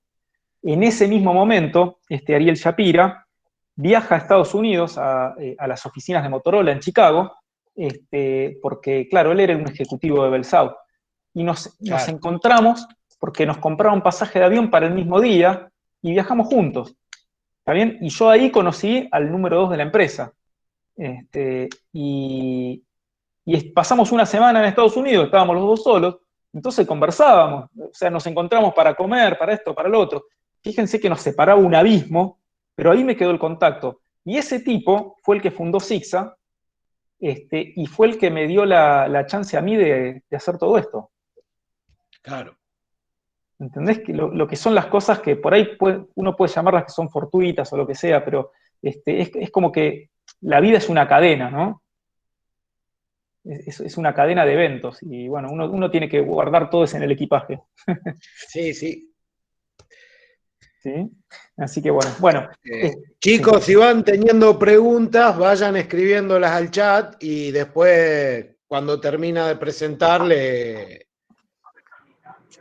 hacemos. ¿Mm? Bien. Bueno, ya estoy por terminar, me queda poquito, creo.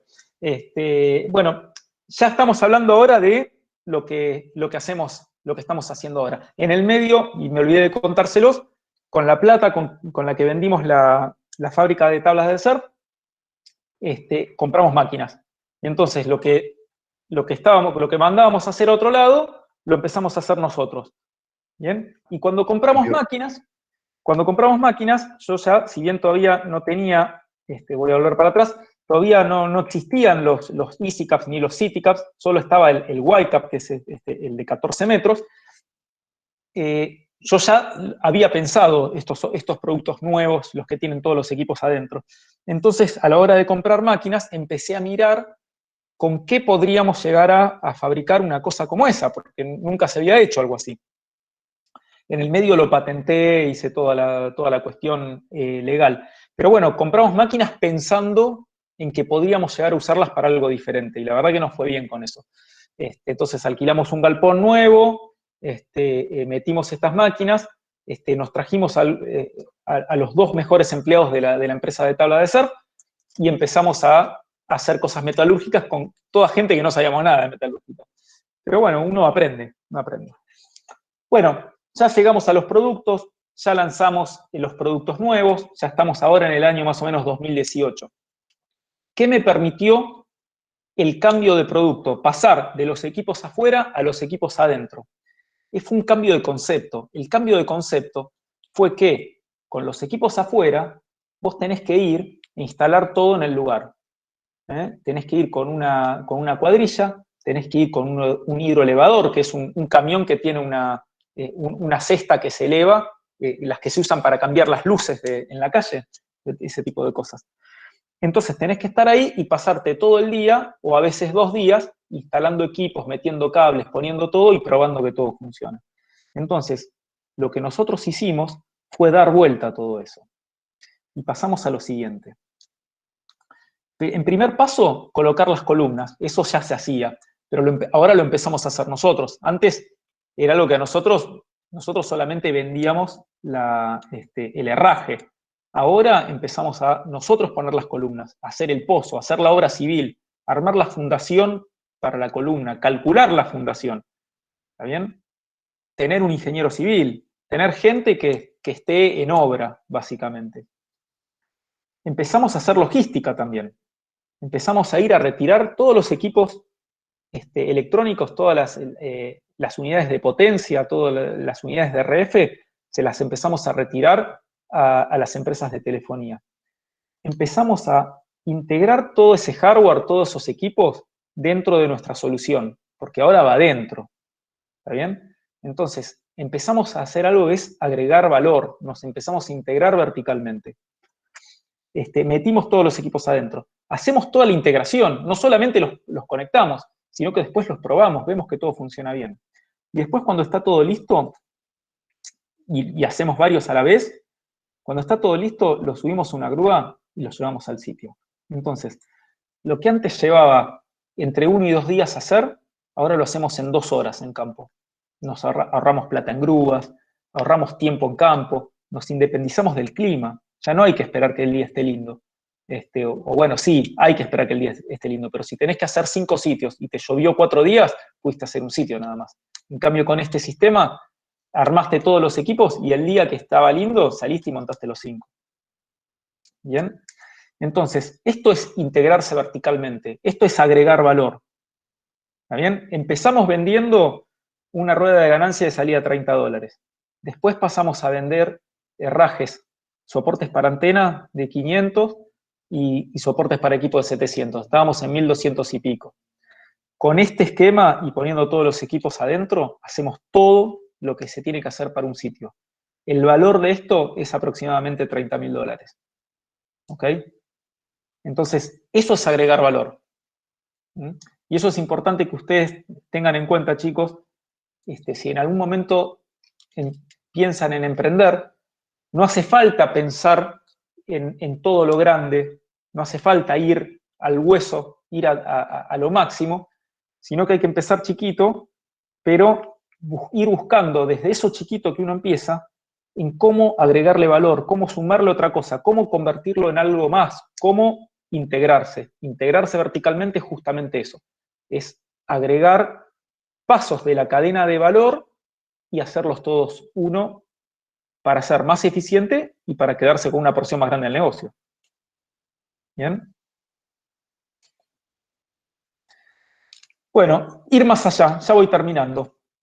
Todo eso considero que fue mi etapa más que nada de emprendedor, ¿no? Fue ir armando soluciones, ir diseñando, ir creciendo, ir pensando el próximo paso. Ahora es más ser empresario. Ser empresario tiene mucho que ver también con la venta y con la administración. A mí no me gusta administrar, ya se los había dicho, la verdad es que no me gusta. Y me parece que es importante esto de ubicarse en el lugar donde uno puede contribuir.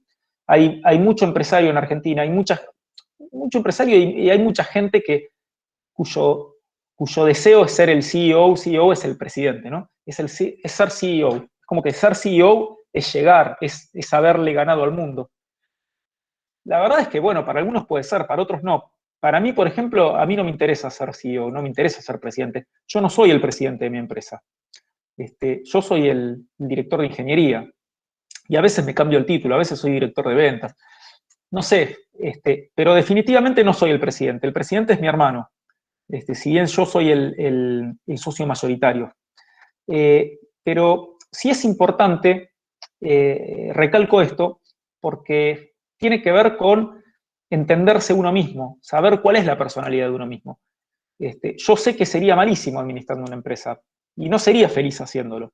Entonces yo me voy a quedar siempre en el área técnica o en el área comercial, porque es donde yo me siento cómodo, yo me siento un pez ahí. Sé que puedo pensar algo nuevo. De hecho, yo no voy mucho a la fábrica, no estoy todo el tiempo en la fábrica. Hoy estoy trabajando desde mi casa y antes de la pandemia también trabajaba mucho desde mi casa, porque me quedo mucho diseñando o hablando con los clientes y haciendo lo que me gusta. Y eso es muy importante, aprenderlo y tenerlo siempre en cuenta. Que uno tiene que estar donde se siente cómodo, no tiene que estar donde sea más importante o donde vea pasar más cosas. No, tiene que estar donde está cómodo. ¿Bien? Bueno, y acá un poquito, algunas fotitos, algunas cosas, lo que hacemos, un poco diseño. Les recomiendo mucho el tema de SolidWorks. Hay otros softwares muy, muy importantes para los que están en construcción. Está el RAM STAAD, está el Inventor, que es de la gente de AutoCAD. Yo uso SolidWorks porque es lo que aprendí y me gusta, pero hay muchas herramientas. Les recomiendo, si van a hacer una carrera técnica, sobre todo los que tengan que ver con mecánica o civil, que se familiaricen con este tipo de softwares porque los profesionaliza de una manera increíble. Para mí fue un salto cuántico cuando aprendí a usar esto, porque me desprendí, antes me costaba, yo a veces tenía ideas y las bosquejaba en papel, pero es difícil hacer algo en 3D en un papel. Como que lo tenés en la cabeza, es muy difícil traducirlo. Es muy difícil después explicárselo a otro.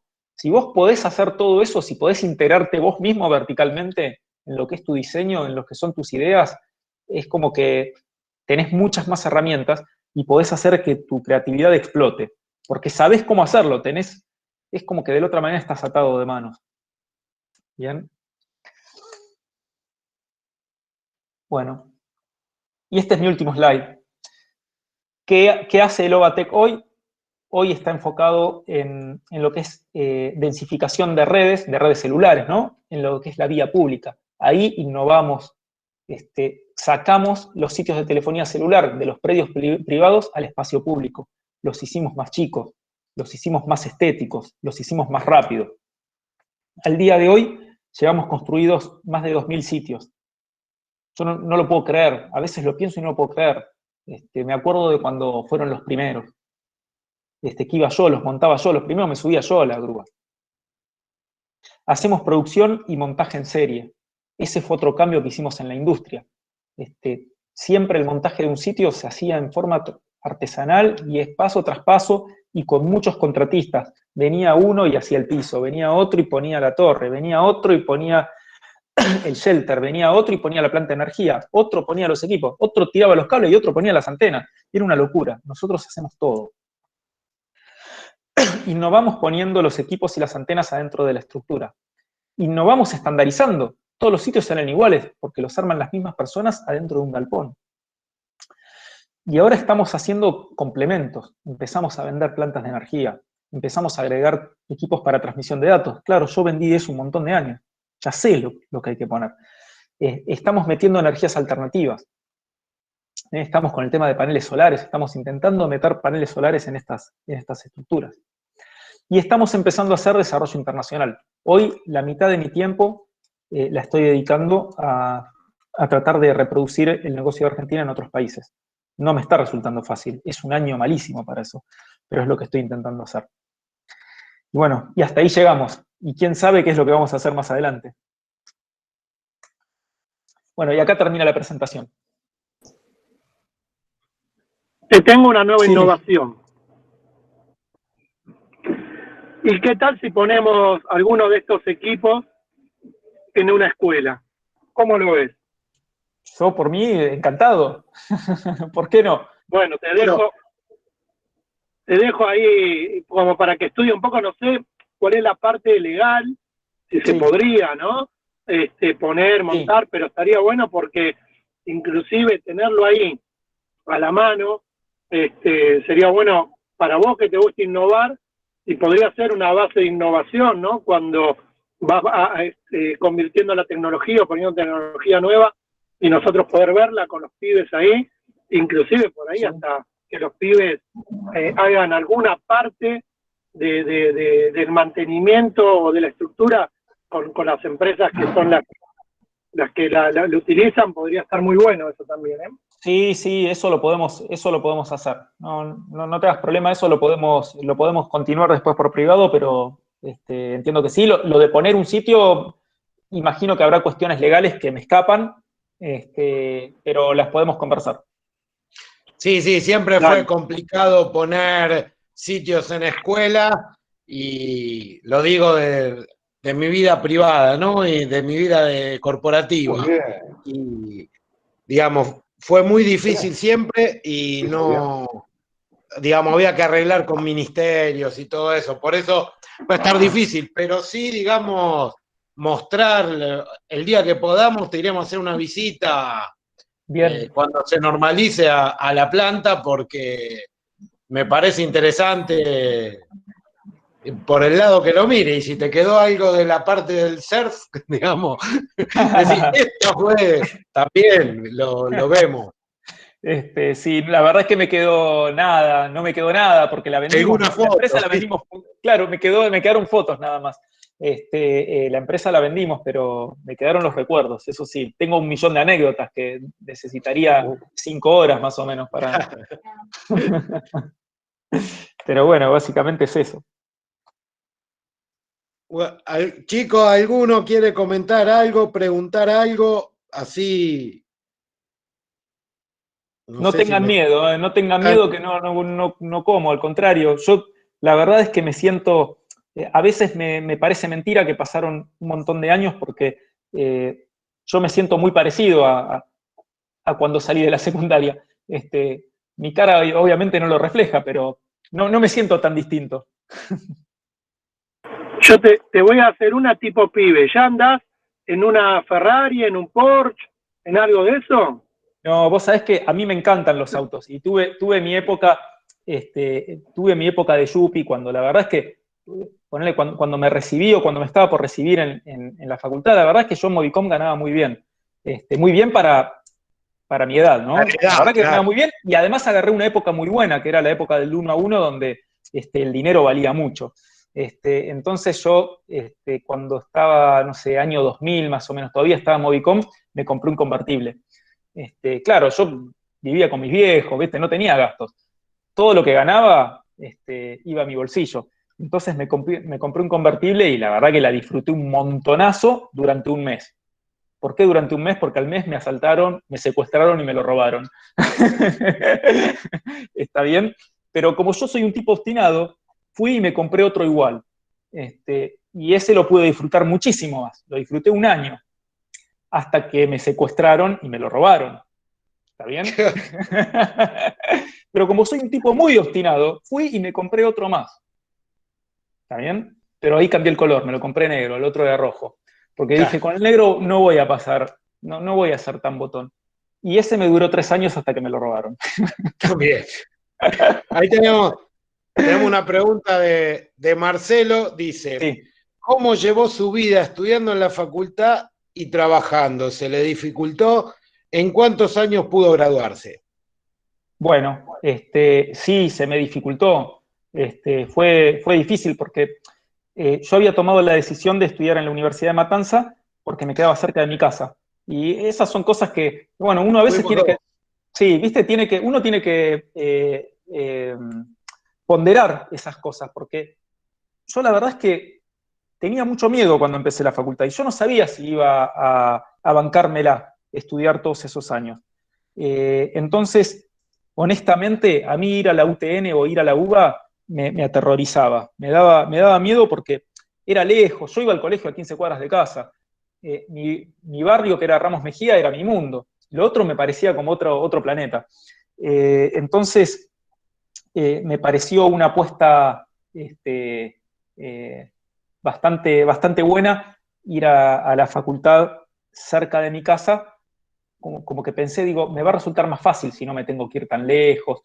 Era una universidad pública, pero no tenía la cuestión política o edilicia que tienen la UBA o la UTN, que son como, te amedrentan un poco más, viste, que el centro de estudiantes, que esto, lo otro. Acá era como un entorno más contenido.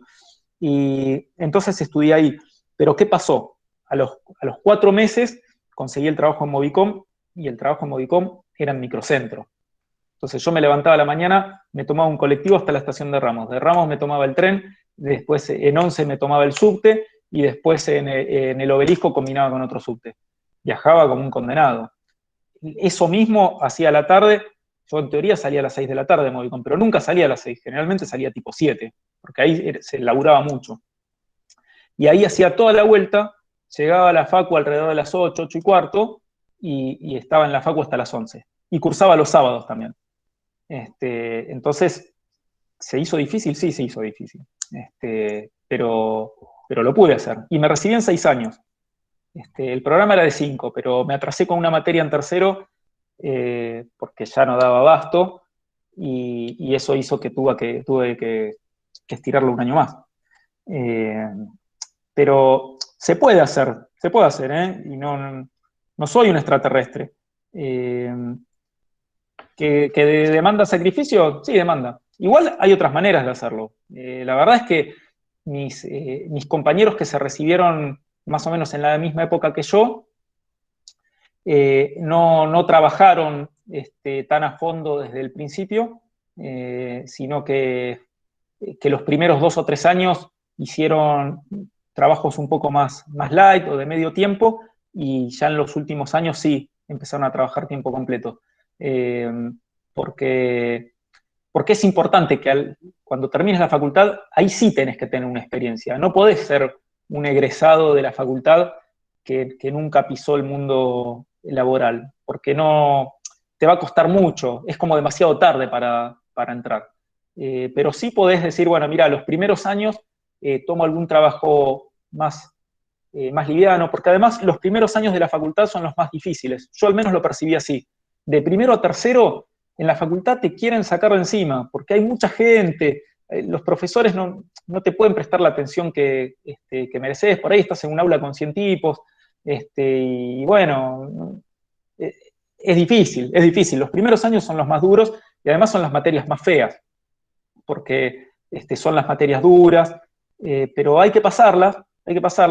Uno tiene que tener en mente que una vez que pasaste ese umbral, después se vuelve más divertido. Los últimos años de la facu son lindos porque es cuando ves las cosas más interesantes. Tenés que pasar la primera parte. Yo tuve mucha suerte porque pude ver la desconexión que hay entre el mundo laboral y la facultad en cuanto al contenido y a cómo se trabaja. El contenido educativo, y perdón porque estoy acá en un ámbito educativo, pero a mi entender está bastante desconectado en general de lo que las empresas necesitan. Me refiero al contenido, no el concepto. El concepto es súper válido porque uno aprende a aprender, y eso es lo más válido que uno se tiene que llevar del secundario y de la facultad, que te dan herramientas para que abras la cabeza. Después el contenido a la larga no es tan importante, porque lo que usás en la vida laboral es un 5% de lo que aprendiste, y por ahí hasta exagero. Y mirá, Ariel, nosotros acá en este grupo de dos estamos bastante de acuerdo en esa idea, por eso armamos estas charlas, para acercarlos a ello a realidad, digamos, que ahora en 2 meses, cuando terminen y tengan título de técnico, y difícilmente, salvo trabajos muy específicos, alguien venga y le diga la ley de Ohm. Pero claro, saber la ley de Ohm les ayuda a razonar otras cosas, y eso es lo que queremos dejarle a ellos. sí. De hecho, el ciclo lo llamamos futuro de miércoles, ¿no? Porque a esa edad todo se ve medio negro, apenas gris, que nos pasó a todos, ¿no? A esa edad también, no saber, la incertidumbre, dónde estudiar, qué estudiar. Entonces, bueno, las charlas que tuvimos charlas con universidades, con otras empresas, con algunos profesionales, es también, ¿no? En esta línea de pensar y de poder hacer lo que a uno le gusta, desarrollarse, y vincular justamente a los chicos con el mundo profesional, ¿no? Académico y profesional del trabajo, ¿no? Del mundo laboral. Sí. Porque sí, también vimos, muchos de nosotros también trabajó en empresas, tuvimos emprendimiento y todo, y vemos que hay un bache, o una brecha, ni siquiera es un bache, es una brecha muy grande. Entonces, para allanar ese camino, es que vamos buscándole distintas opciones para que hoy no lo ven ellos, ¿no? Ojalá dentro de 5 o 6 años sean algunos de nuestros alumnos que hoy están en las charlas, dando ellos la charla como protagonistas, ¿no? Pero bueno, esto que vos decís, nosotros coincidimos mucho y todo el tiempo lo vamos hablando y trayendo cosas nuevas para que se vayan metiendo cada vez más en el mundo profesional, ¿no? Sí, sí, totalmente. Muy válido, muy válido. Así que bueno, nada, eso ha sido mi experiencia hasta acá. Bueno, Ariel, ya no sé, los chicos si tienen alguna vayan poniendo ahí en el chat o anímense. Te agradecemos desde el colegio, la técnica 13 de Lugano, el del Pini, por tu tiempo, por tu charla. Me encantó, muy bueno conocer historias de este tipo, y ojalá los chicos, como dijo Mauro, o sea, hoy posiblemente alguno se durmió la siesta, algún otro le prestó atención y dijo, wow, y ojalá algún día sean ellos. Y bueno, nosotros mientras estemos acá en la escuela ya el contacto lo tenemos. Cuando vuelva a la normalidad, particularmente a mí me encantaría generar una visita a tu fábrica si se puede. Y bueno, sigamos, seguirás en contacto, posiblemente a fin de año. Los profes yo no soy profesor de práctica, yo estoy acá, yo soy docente de muchos de estos chicos, pero soy, digamos, hasta fin de año por lo menos el coordinador del área electrónica. Pero si los profes de práctica después necesitan un veedor de proyectos, posiblemente se contacten con vos también. Bueno, dale, perfecto. Solamente les quiero decir un comentario, siendo que la escuela es de Lugano, la verdad que no me acordaba que era de Lugano, pero bueno, está bastante cerca de la zona donde yo me me crié y donde estudié, y en particular con el tema de la facultad, vos la conocés. Yo tengo el mejor de los recuerdos de la Universidad de Matanza. A mí me dio todo. La verdad, me saco el sombrero. Una facultad de calidad, con buenos docentes, con buena gente, con buena infraestructura. Nada, yo le debo muchísimo a Ya esa no tanto, institución. pero bueno. Bueno, no sé, me desconecté hace muchos años, pero... Imagínate que yo soy docente, o sea que ya no tanto. Pero bueno. No, pero la verdad, mi experiencia es esa, y les recomiendo a los chicos que aunque sea la tengan en cuenta si es que están pensando en ir a la facultad, es una muy buena opción. Bueno, yo no tengo más que agradecerte. No sé si Dani, Mauro, Claudio hace 10 minutos que salió, pero te agradecemos. No sé si está Marcelo, había salido hace un ratito antes. No, también muy, muy conforme, la verdad que te agradezco un montón la charla, el tiempo, fundamental, ¿no? También otra de las cosas que siempre valoramos, que dedican este tiempo para los chicos.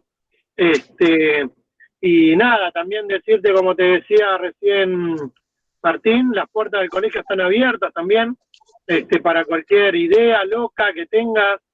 Nosotros siempre nos gusta también ir innovando, haciendo cosas raras. Las puertas del colegio están abiertas. Por suerte tenemos un equipo directivo que también nos apoya en eso. Recién, bueno, vos lo conociste al principio de la charla, Silvio, que es el referente de práctica en nuestro nexo con el Ministerio de Educación. Y después los directivos que bueno, están con otros líos, ¿no? de la escuela, Sí. por ahí no están mucho en las charlas, pero también siempre sabemos que contamos con el apoyo de ellos también, así que cualquier cosa que vos quieras hacer en conjunto, contá con nosotros, tirarnos la idea y vemos cómo la podemos ir armando. Bien, excelente, buenísimo, buenísimo. De mi parte fue un placer, un gusto, una charla diferente, y si quieren repetirla el año que viene, con gusto lo voy a hacer. Bueno, chicos, liberen los micrófonos y un aplauso para Ariel, por favor.